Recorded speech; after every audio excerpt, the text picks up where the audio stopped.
Hello everybody, welcome to the GSMC Hoops and Heels Women's Sports Podcast, brought to you by the GSMC GSMC Sports Network. Ooh, that was rough. My name is Samantha Genzer and I am going to be your host for today.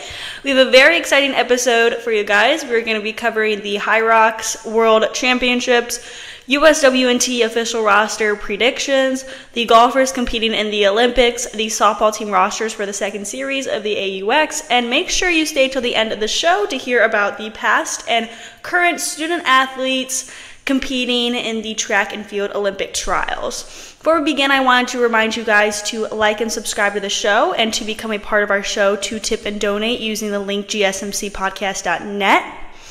This link also puts your questions and comments at the top of the list so that I see them when they get read on the air. So if you want to have that interactive sort of aspect of this podcast, use the link to get your questions at the top of the list so that I can see them and read them, and it will be super fun and nice.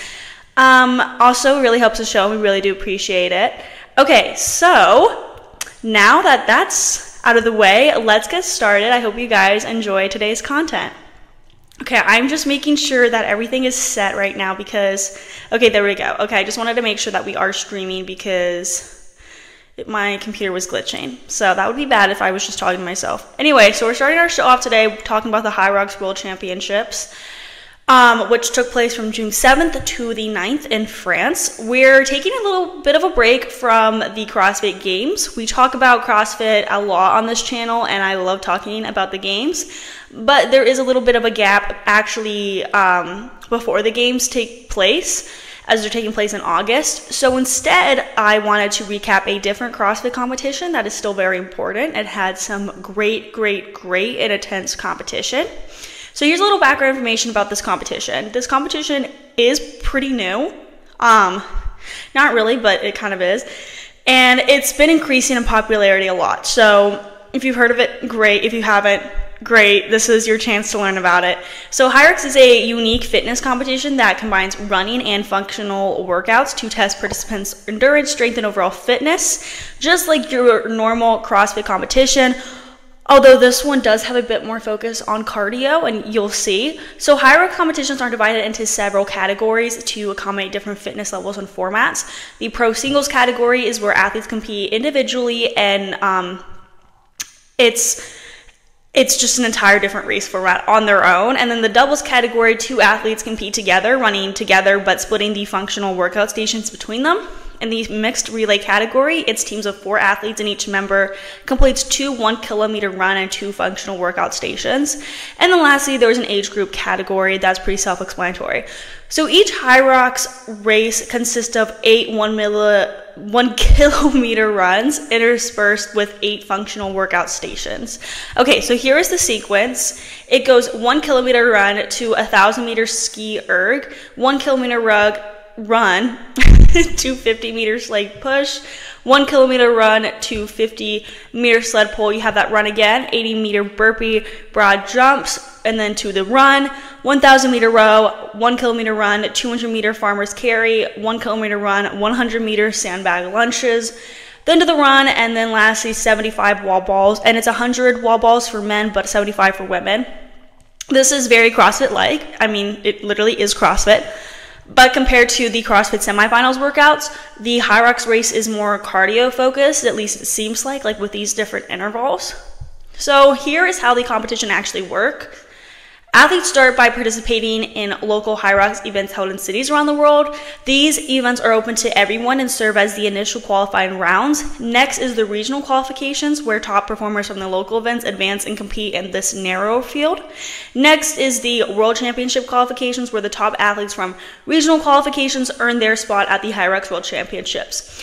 Qualification is based on time and overall performance in the regional events. Lastly is the Elite 15. This is the top 15 men and top 15 women worldwide based on their times and performance throughout the season. They compete in the Elite 15 at the World Championships. So this is not really a separate competition. It is part of the World Championships. So now let's talk about the results from the championships. So we're going to talk about the Elite 15 race in the women's because this is a women's sports podcast. Okay, so in the women's Elite 8:15 race, Megan Jacoby demonstrated her dominance from the third station onwards, securing first place in every remaining station and finishing nearly 4 minutes ahead of her closest competitor, Lauren Weeks. Jacoby's comprehensive victory was a testament to her strategic racing and endurance background. She ended with a time of 59 minutes and 59 seconds, which is so impressive that she was able to get below an hour, unlike the rest of her competitors.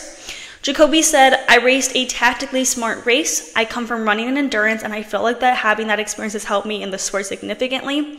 I know how to run. I know what I should be doing. I know how it should feel. Having my daughter here was super emotional for me. I spent a few weeks over in Europe trying to get acclimated and focus on training, so I hadn't seen her for a few weeks. It was also my birthday on Wednesday, so the HYROX World Champion title comes as the cherry on top." So she really did have the perfect win. Her daughter was here, and it was her birthday. So in second was Weeks at 1 hour 37 minutes. And Vivian Tafuto finished right behind her at 1 hour 3 minutes 44 seconds. Jeez. And even closer to that was the fourth place finisher, Viola Oberlander, at 1 hour 3 minutes 45 seconds. Literally 1 second apart, but we'll get into that. So Weeks is a 3-time champion and has had over a year of postpartum training. She actually set a new world record at an astonishing 58 minutes 6 seconds in March at the Vienna Major. Weeks has a polarizing race style, bursting into a brutal space and daring her opponents to come with her. In recent races, she has shown a bit more restraint in the very early portions of the race, and her results have yielded a European and North American champion title. She also recently set the world record in decafit. It definitely was not shocking to see her finish in second. It was shocking that she didn't finish in first, but then again, she recently had a child. It makes sense that she was in second. Tafuto has a streak of finishing fourth, so seeing her finish third was a huge improvement.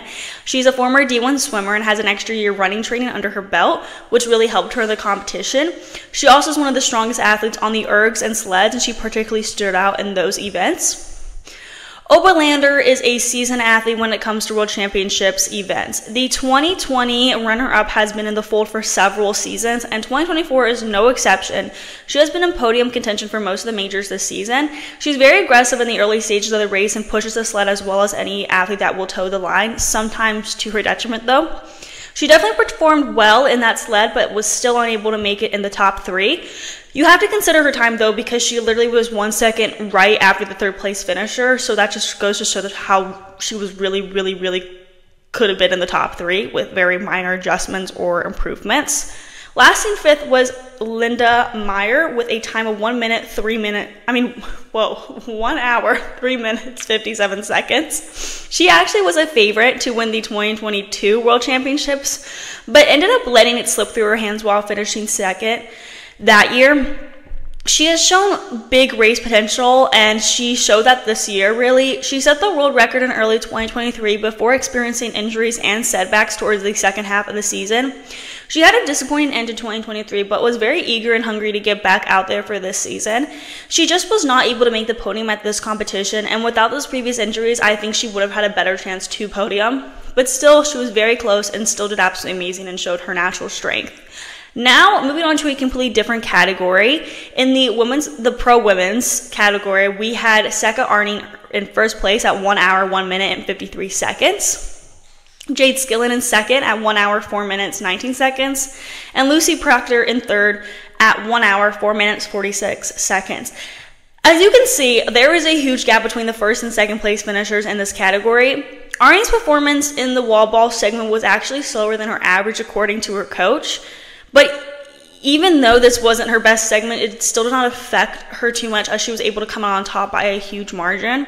One really notable thing about Arning's performance is her pacing strategies. She's a very skilled runner. She maintains a steady pace in early running segments that conserves her energy for strength-based challenges, and just already having that natural speed puts her at an advantage from her competitors. She did really well in the running faster in each of her segments, which really set her apart from the competitors and put her at a much quicker time. Like, she was really able to increase her speed little by little in each segment. I really recommend following Skillen on Instagram because her page is very inspiring and so impressive. So if you're someone who likes to watch fitness coaches or trainers online, I recommend checking her page out. I think what helped her a lot in this competition was her transition efficiency and pacing strategies.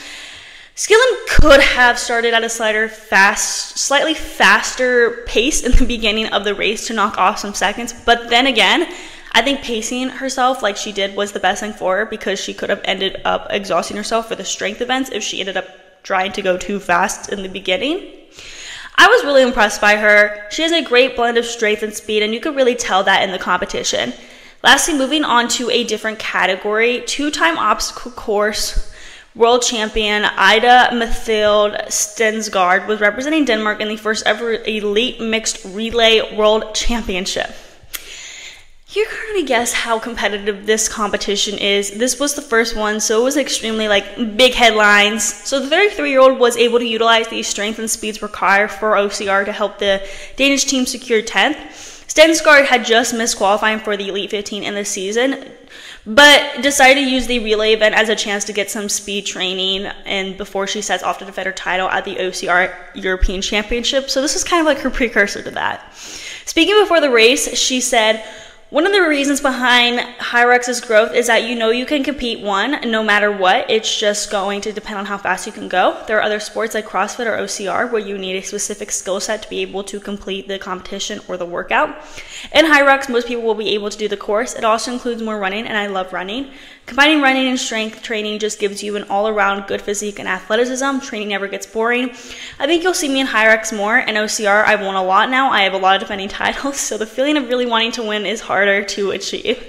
So we're now going to move on to our next segment where we talk about predictions for the USWNT Olympic roster. Before we get into that, we're going to be taking a very short break, so I will see you guys very soon.